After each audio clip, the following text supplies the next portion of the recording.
Der Brief, den du mir schriebst, hat mich schockiert,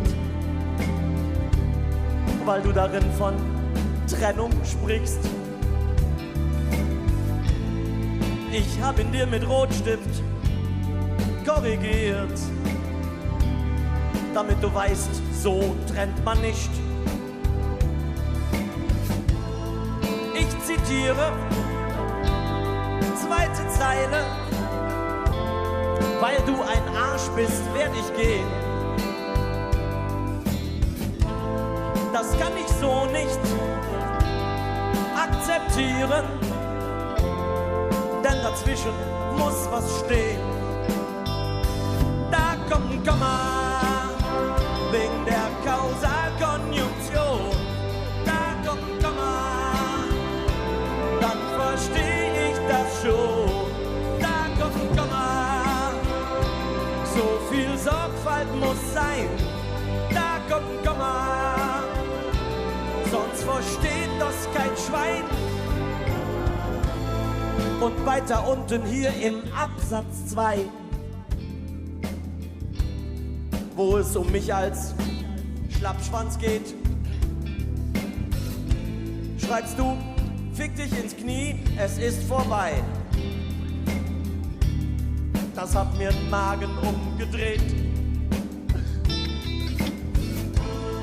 Dieser Satz ist grammatikalisch desolat, das tut mir weh. Du benutzt Primitive, Imperative, ganz ohne Zeichensatz, oh je. Aber Schatz, da kommt ein Komma, Satzstruktur mit Subjekt. Da kommt ein Komma, das hat sie nie gecheckt. Da kommt ein Komma, so viel Sorgfalt muss sein. Da kommt ein Komma, sonst versteht das kein Schwein.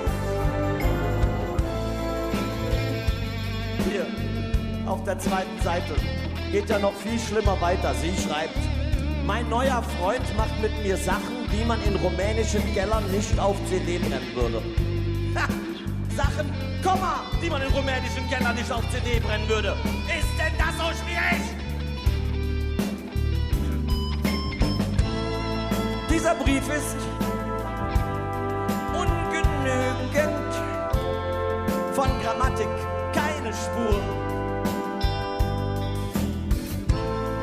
Du hast Zeit bis diesen Dienstag für eine richtige Korrektur. Du weißt doch, da kommt ein Komma, Satzstruktur mit Subjekt. Da kommt ein Komma, das hat sie nie gecheckt. Da kommt ein Komma, so viel Sorgfalt muss sein. Da kommt ein Komma, sonst versteht das kein Schwein. PS, Komma bitte sofort zurück.